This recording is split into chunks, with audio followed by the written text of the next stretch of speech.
Hi everyone, welcome to the Vish Academy. இன்னைக்கு நம்ம jute bag சீரீஸ்ல செகண்ட் வீடியோ தான் பார்க்க போகிறோம். Second tutorial video. ஒரு ஸ்லிங் பேக் வந்து எப்படி ரெடி பண்ணணும் அப்படின்றத தான் பார்க்க போகிறோம். ஆக்சுவலி டிஸ்கிரிப்ஷனில் வந்து வாட்ஸ்அப் லிங்க் இருக்குது, வேணுன்றவங்க ஜாயின் பண்ணிக்கோங்க. பேஸ்ட் ஆன் த சாய்ஸஸை பொறுத்து தான் நம்ம வந்து ஒவ்வொரு வீடியோஸும் பார்க்குறோம். ஸோ இந்த ஸ்லிங் பேக் தான் லாஸ்ட்டு வந்து நான் கேட்டிருந்தேன் என்ன டுட்டோரியல் நெக்ஸ்ட் வேணும் அப்படின்னு. ஸோ ஸ்லிங் பேக் சொல்லியிருந்தாங்க. ஸோ சிம்பிளாக பண்ணக்கூடியது தான் பண்ண போகிறோம்.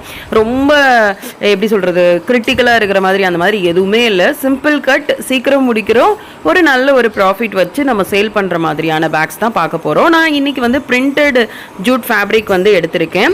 ஸோ இந்த பிரிண்டட் ஜூட் ஃபேப்ரிக்கில் நமக்கு ரெக்யர்டு சைஸ் மட்டும் வச்சு பார்த்துக்கோங்க. எப்போதுமே வந்து நம்ம ஒரு பேரலாக வச்சு பார்க்குறோமா இல்லை ஹரிசாண்டலாக வச்சு பார்க்குறோமா, அதெல்லாம் வச்சு பார்த்தீங்கன்னா உங்களுக்கு சைஸ் வந்து எந்த அளவுக்கு கரெக்டாக இருக்கும் அப்படின்றது தெரிஞ்சிடும். ஸோ சைஸ் பொறுத்த வரைக்கும் நம்மளோட விஷ் தான். இது வந்து நான் எப்படி எடுக்க போகிறேன் அப்படின்னா, ஒரு லாங் பீஸாக எடுத்து நம்மளுக்கு வந்து ஃபோல்டர் டைப் வரும்ல, அந்த மாதிரி ஃபோல்டர் டைப் கொடுத்து மேலே வந்து லைட்டாக ஒரு கர்வ் ஷேப் எடுத்து நான் வைக்க போகிறேன். அந்த டிசைன் எப்படி இருக்க போகுது அப்படின்றதையும் காமிக்கிறேன். நான் ஒரு ரெக்யர்ட் ஷேப்புக்கு வந்து கட் பண்ணிக்கிட்டேன். இந்த மாதிரியும் வச்சுக்கலாம். ஸோ இது வந்து ரொம்ப சிம்பிளாக இருக்கும். இதில் ஒரு கர்வ் டைப்பில் எடுத்துட்டோம் அப்படின்னா அது இன்னும் கொஞ்சம் பார்க்குறதுக்கு நல்லாயிருக்கும். நீங்கள் இதில் வந்துட்டு நம்மளுக்கு மேக்னெட் மாதிரி ரெடிமேடாக கிடைக்கக்கூடிய மேக்னெட்டை வந்து நீங்கள் அதில் வச்சு யூஸ் பண்ணுறதா இருந்தால் யூஸ் பண்ணலாம், இல்லை வெல்க்ரோ வந்து அட்டாச் பண்ணலாம், எது வேணாலும் அட்டாச் பண்ணிக்கலாம். ஜிப்புக்குள்ள மாடல்லாம் நெக்ஸ்ட் வீடியோவில் நான் உங்களுக்கு காமிக்கிறேன். ஸோ இதுதான் இந்த பேக்கோட டிசைனாக வரப்போகுது. நான் உங்களுக்கு ஓவரால் அவுட்லைன் வந்து நான் காமிக்கிறேன். இந்த பேக் தான் நம்ம இப்போ ரெடி பண்ண போகிறோம். சைடில் வந்து நம்மளுக்கு ரோப் வந்து ரெடிமேடாக கிடைக்கக்கூடியதை அட்டாச் பண்ண போகிறோம். ஏன் இதில் வந்து நம்மளுக்கு த்ரெட்டட் ரோப் அட்டாச் பண்ணலன்னா, நான் இது வந்து ரொம்ப சிம்பிளாக இருக்கக்கூடிய ஸ்லிங் பேக் தான் ரெடி பண்ண போகிறோம். வித்தவுட் பேஸ் மாதிரி எதுவும் அதில் இருக்காது. ஜஸ்ட்டு நம்மளுக்கு ஒரு ஃபோன் அப்படி இல்லை ஒரு சின்ன சின்ன ஐட்டம்ஸை கேரி பண்ணிவிட்டு வெளியே டக்குன்னு போகிறோன்னா அந்த மாதிரி உள்ளதுக்கு யூஸ் பண்ணிக்கலாம். ஸோ இந்த மாதிரி நம்மளுக்கு சைடில் வந்து ஸ்லிங் வரப்போகுது. இது எதுக்காக நம்ம லேர்ன் பண்ணணும், இது எங்கெல்லாம் யூஸ் பண்ணணும் அப்படின்னா, யூஸ்வலாக வந்துட்டு நம்மளுக்கு ரிட்டன் பேக்ஸ் அப்படின்னாலே ஒரு சின்ன பேக் மாதிரி கொடுக்கக்கூடிய இடங்களில் நம்ம இந்த மாதிரி பேக்ஸ் வந்து ரெடி பண்ணி கொடுக்கலாம். ஸோ இதில் ஓரங்களை வந்து நம்ம அடிக்க போகிறோம். எக்ஸ்ட்ராவாக எதுவுமே அட்டாச் பண்ண போகிறது கிடையாது. ஜஸ்ட்டு நம்மளோட ஃபேப்ரிக், ஜூட் ஃபேப்ரிக், நம்மளோட ஹேண்டில், இந்த ரெண்டை மட்டுமே வச்சு நான் உங்களுக்கு சொல்லித்தரேன். இதில் நீங்கள் வந்து டிசைனர் லேசர்ஸ் இல்லை வேறு ஏதாவது மாடல்ஸ் அப்படி இருக்குது அப்படின்னா அதை கூட யூஸ் பண்ணலாம். பட் நான் உங்களுக்கு ரொம்ப சிம்பிளாக இருக்கக்கூடிய மெத்தட்ஸில் தான் உங்களுக்கு டீச்சிங் வந்து போயிட்டுருக்கு. ஸோ நீங்கள் இதில் உங்களோட க்ரியேட்டிவிட்டி கூட ஆட் பண்ணிக்கலாம். ஃபஸ்ட்டு நம்ம அந்த எட்ஜை வந்து கரெக்டாக வந்து அடித்து எடுத்துக்கலாம். ஏன்னா அது வந்து நம்மளுக்கு பிரிஞ்சு வராது. பட் நம்ம அடித்து எடுத்தால் தான் ஃபினிஷிங் வந்து நல்லாயிருக்கும்.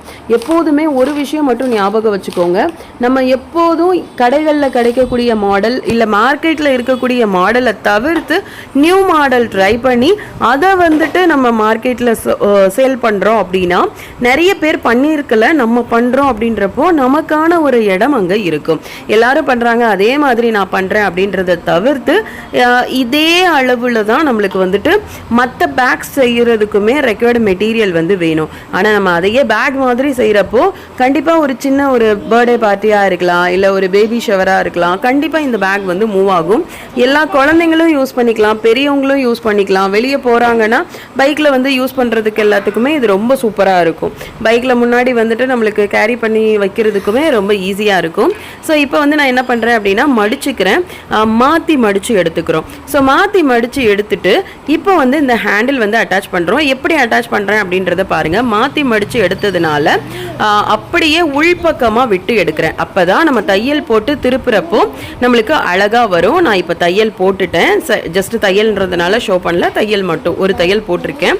இதை வந்து நல்லா இந்த எட்ஜு கார்னர் எல்லாத்தையுமே நல்லா கை வச்சு எடுத்து விட்டுருங்க. அப்போ தான் பார்க்குறதுக்கு அழகாக இருக்கும். ஸோ நல்லா எடுத்து விட்டதுக்கப்புறம் அந்த ஷார்ப் எட்ஜெல்லாம் கரெக்டாக வரணும். இப்போ பார்த்தீங்க அப்படின்னா நம்மளுக்கு நம்மளோட பேக் வந்து ரெடி ஆயிடுச்சு. இப்போ பாருங்க, இதில் நம்ம ஒரு மிஸ்டேக் விட்டுருக்கோம். என்ன அப்படின்னா, மிஸ்டேக்னு சொல்ல முடியாது, பிகினர்ஸ்க்கு வந்து நான் கொடுக்கக்கூடிய டிப்ஸ் வந்து ஃபைனலாக இந்த சைடு அட்டாச் பண்ணுங்க. ஏன்னா நீங்கள் வந்துட்டு ஃபஸ்ட்டே அட்டாச் பண்ணுறது தான் ப்ராப்பர் மெத்தட். ஆனால் பிகினர்ஸ் என்ன பண்ணுவாங்கன்னா, சைடு ஜாயின் பண்ணுறதே கொஞ்சம் ஏற்ற இறக்கமாக பண்ணிட்டா நம்மளுக்கு ஃபினிஷ் பண்ணுறப்போ நல்லா வராது. ஸோ அதனால என்ன பண்ணலாம் அப்படின்னா, மேலே கீழே முடிச்சு சைடு அட்டாச்மெண்ட் மட்டும் ஃபைனலாக பண்ணுங்க. அப்போ கரெக்டாக இருக்கும். இதில் நீங்கள் வெல்க்ரோ டைப் வைக்கலாம், பண்ணிக்கலாம், இல்லை வந்து உங்களுக்கு மேக்னெட் டைப் வேணும்னா ஃபிட் பண்ணிக்கலாம். நான் ஜஸ்ட் பிளைனாக விட்டுருக்கேன். இது என்னோட பாப்பாவுக்கு ரெடி பண்ணியிருக்கேன். ஸோ நீங்களும் ட்ரை பண்ணி பாருங்கள். எந்த மெட்டீரியல் இருந்தாலும் இந்த பேக் நீங்கள் ரெடி பண்ணுங்கள். நெக்ஸ்ட் வீடியோவில் பார்க்கலாம்.